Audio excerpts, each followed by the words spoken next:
welcome. I'd love to hear your perspectives on the conference and what's interesting or certain topics you've been discussing.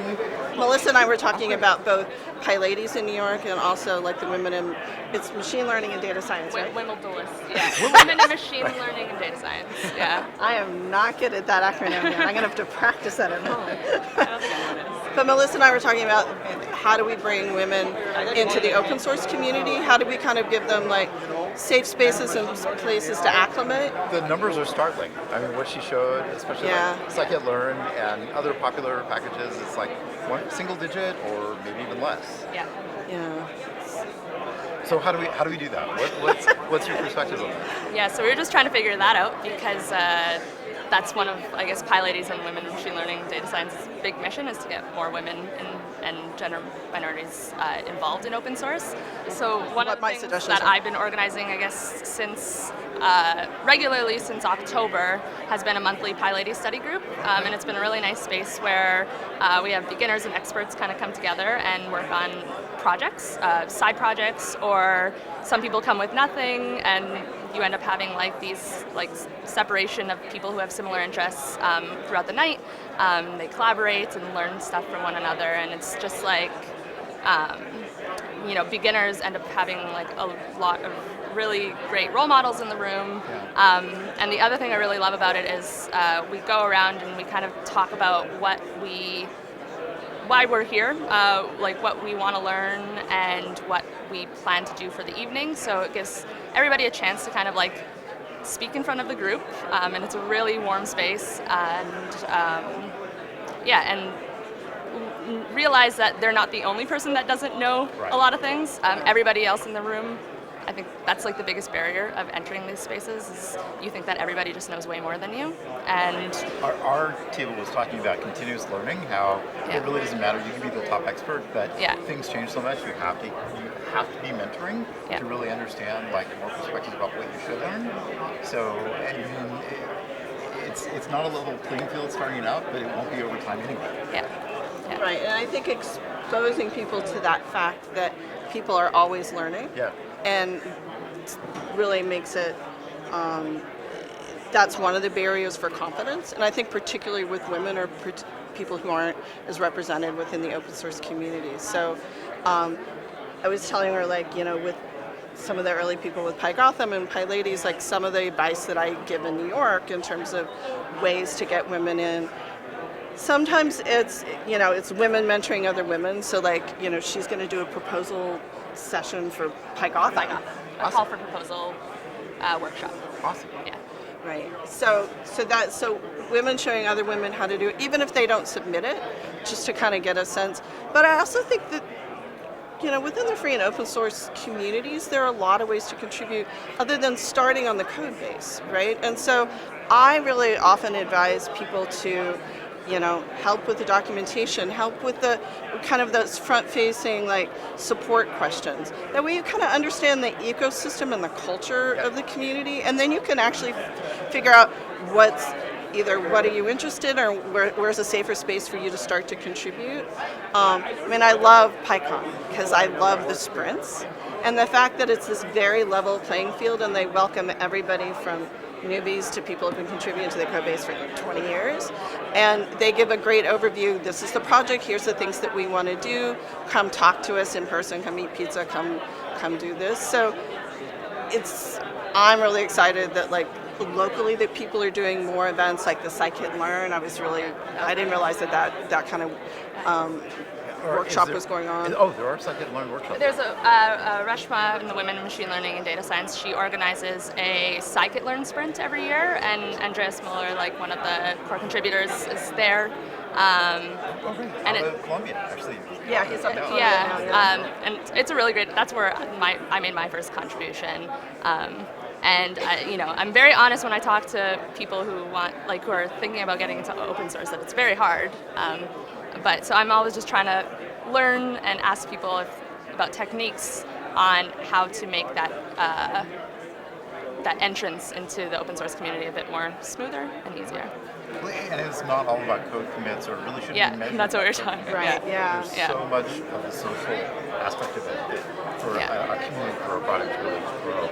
Yeah, and I think that's for me, the fun part of like hanging out during Sprints Day is just to watch like kind of the joy of like, I've been communicating with these people like all year online, and like I get to hang out, I get to make some space, and I think people seeing that kind of camaraderie and community and making their own friends within those communities also kind of lessens those barriers. Yeah. So again, it's like understanding ecosystems, understanding like how am I part of the community, and when I've done projects where I've like worked with Gloria, who was the founder of like Pi Gotham in New York, and we like took free and open source laptops and gave them to middle school students for whom there was no computer in their household.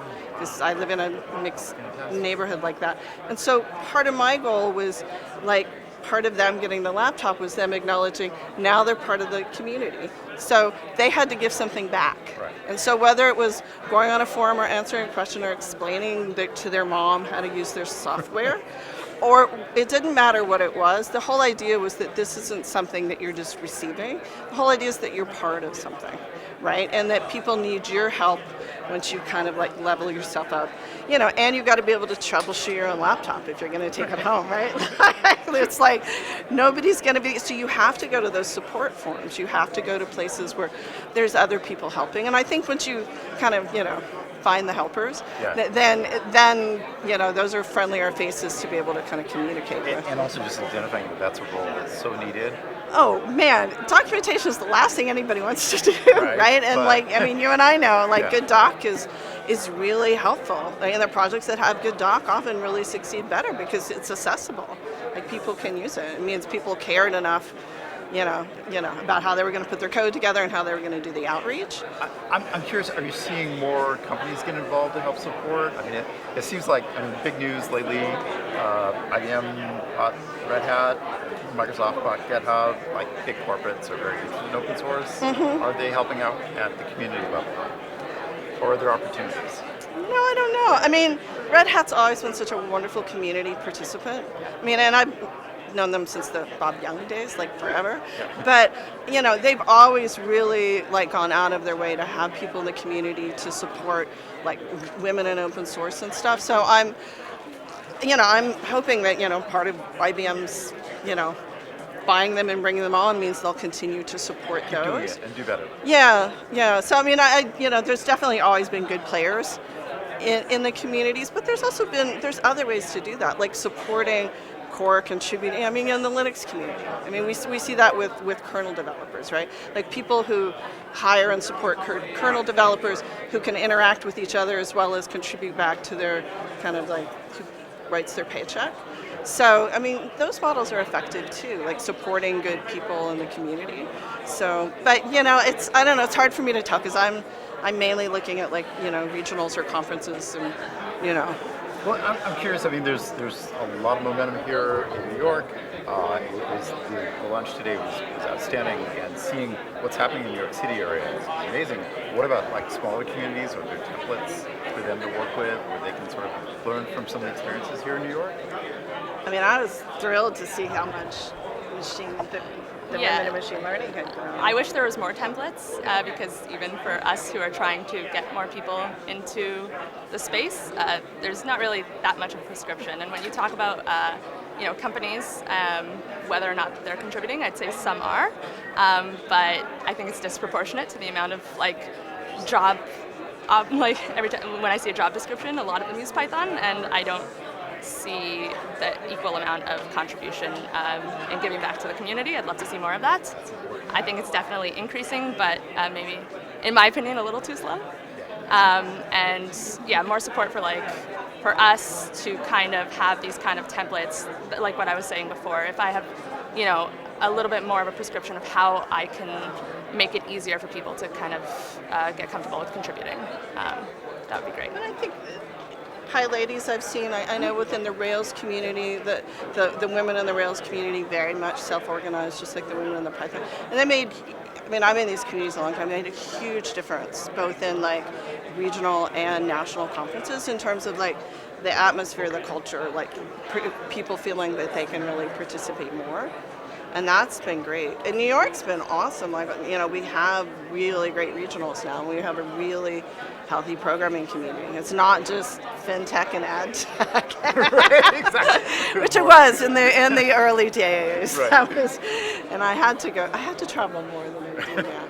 But no, I mean, really, meetups are really interesting. Like, people can really do. But I do think those national organizations, like, PyLadies and the Women Machine, and having all of those branches and giving that support, I think that makes a big difference to people who aren't in San Francisco and New York. Fantastic. Thank you all very much. This is my favorite interview of the whole day. I think it's really important for people to understand this. Yeah.